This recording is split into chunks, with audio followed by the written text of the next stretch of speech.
Wala siyang kapangyarihan sa akin.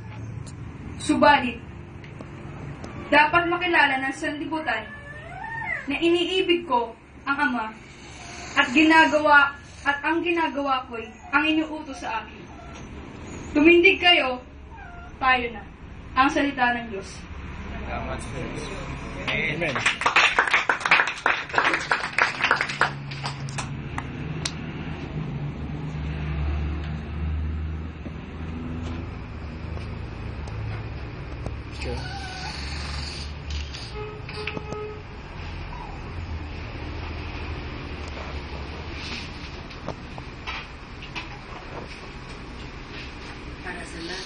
Para sa lahat ng umiibig sa Diyos, isang malakas na palakpak. Amen.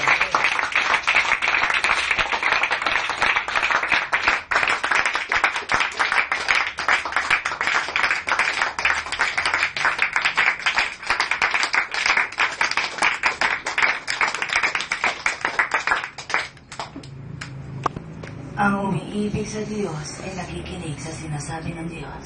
Amen. Ang umagang ito ay umangka na pagbabalik ng tinig para sa inyo. Amen.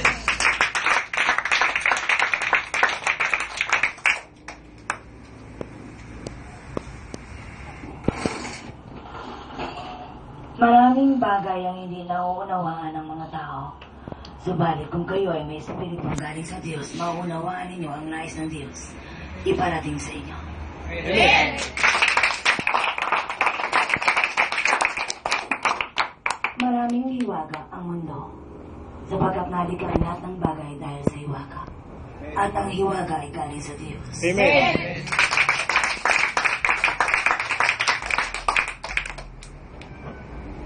Wala kayong nalalaman, subalit kung makikinig kayo, malalaman ninyo kung bakit kayo narito. Amen. Ang babaeng nakatayo sa inyong unahan ay isang babaeng nakahanda gawin ang lahat para lamang maibalik sa Diyos ang lahat ng tinanggap niya. Amen. At kung kayo mga narito ay may tinanggap mula sa Diyos, inyo rin ba nanaisin na ibalik ang lahat ng yan? Sapagkat ang lahat ng meron kayo ay mula sa Diyos. Amen. Paalaala sa mga matitigas ang kalooban, wala nang natitirang panahon. Itong araw na ito, isipin ninyo na ito ang pinakahuling araw para sa inyo. Ano ang pwede niyong ibalik sa Diyos? Mula nang isilang kayo, hanggang sa mga oras na ito, meron na ba kayong nagawa para sa Diyos? Meron na ba kayong naibalik na pasasalamat para sa Diyos? Kung ang sagot ninyo ay wala pa, mag-isip kayo. Paano kayo haharap sa Diyos kung wala pa kayong nagagawa para sa Kanya? Magnilay ang lahat at pakaisipin ninyo na kung ang araw na ito ay huling araw ninyo, tatanggapin kaya kayo ng Diyos kung wala kayong maibabalik na pasasalamat para sa Kanya. Bata matanda, ano man ang kalagayan nyo, buksan ang isip nyo. Nabubuhay kayo at mahininga kayo sapagkat bigay ng Diyos yan sa inyo. Amen.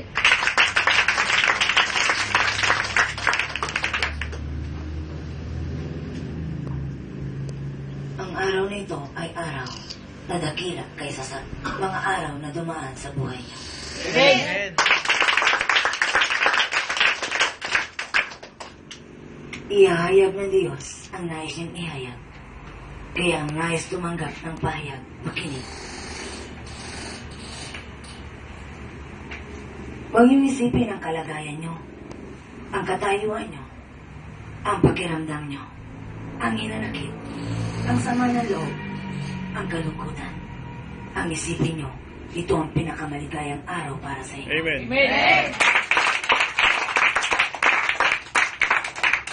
Pinakamaligayang araw sapagkat ang tinig na nagsabi na siyang gumawa ng lahat ng bagay ay narito at naririnig ninyo.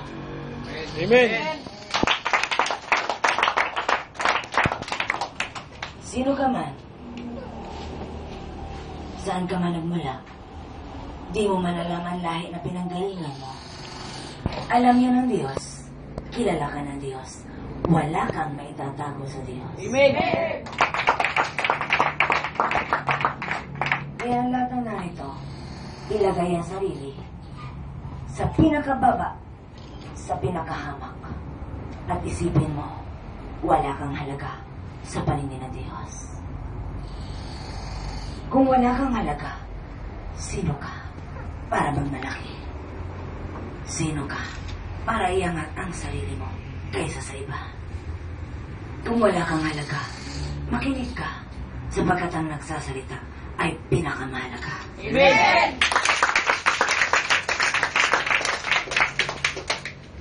Tao, nilikha ka ng Diyos para parangalan ng Diyos. Kaya makinig ka para masabi mo, totoo nga ang tinig na ito. Dapat ko siyang sambahin sa Espiritu at katotohanan. Amen. Marami nang nagawa ang babae na hindi nakikita ng mga tao sapagkat bulag. Bulag ang kanilang espiritu. Binulag sila ng demonyo. Sapagkat ang ipinakita ng demonyo ay ang karangyaan ng sanlibutan. Na yan ang ipinagmamalaki ng taong meron ito. Subalit sasabihin ko sa inyo, kung ano ang meron kayo na ipinagmamalaki ninyo, galing sa sanlibutan ito, walang halaga yan sa paningin ng Diyos. Amen.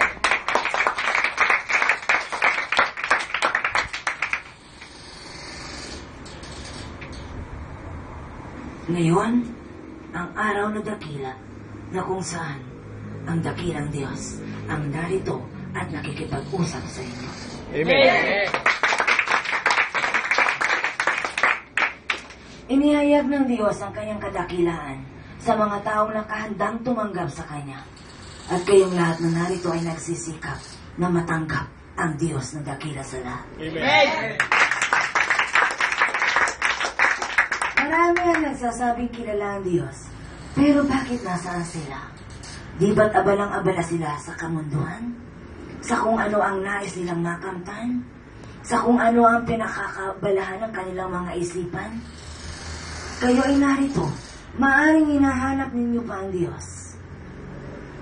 Maaring ang ilan ay napilitan. Walang magawa. Subalit ang narito na nakusa pumunta sapagkat hinahanap ang Diyos. Matatanggap ninyo ang Diyos. Hindi kayo bibiguin ng Diyos. Amen. Isang iwaga para sa babaeng ito na ang Espiritu ng Diyos ay matanggap niya. Subalit nagsikap siya. Pinagsikapan niya na matanggap niya ang kabanal-banalang Espiritu Santo na siyang magtuturo sa kanya at magbibigay ng lahat ng kailangan niya. Kaya ngayon ay narito siya, abang lingkod siya ng Diyos na sinasamba ninyong lahat. Amen. Kung papaanong nasasabi ng labi ng babaeng ito, ang lahat ng mga katagang naririnig ninyo, yun ay hindi dahil sa kinatha niya, kundi ang nagturo at ang nagbigay sa kanya ng kapahayagan ay walang iba, kundi ang nangako sa inyong lahat na siya ay babalik, ang banal na Espiritu ng Diyos. Amen. Kaya huwag na kayong magduda. Ang may duda, walang matatangka. Amen. Ibigay ninyo ang inyong isip, ang inyong puso, ang lahat ng pagkatao ninyo sa mga oras na ito, sapagkat yan ang nais ng Diyos na magpasakop kayo sa Diyos. Amen. Marami pang ihahayag ang Diyos sa mga taong nakahandang makinig sa kanyang tinig. Ang salita ng Diyos ay makikita ninyo sa banal na kasulatan. Subalit paano yan maririnig kung walang maghahayag?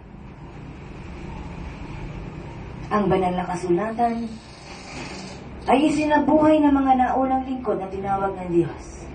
Itinala sa pamamagitan ng gabay din ng banal na Espiritu. Subalit ang narito ngayon ay siyang ang may akda ng banal na aklat ang siyang nagbigay ng karunungan sa mga naunang lingkod na tinawag ng Diyos. Siya ang tunay na may akda. At ang kanyang inilalahad ngayon ay galing din sa kanyang kaisipan. Amen. Amen.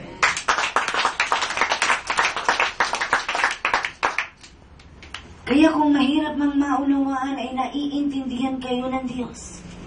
Napagkat may waga ang Diyos.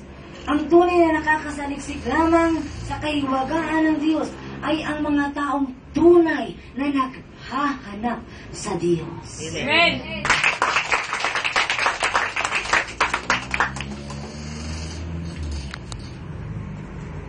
At hindi binibigo ng Diyos ang mga taong naghahanap sa Kanya.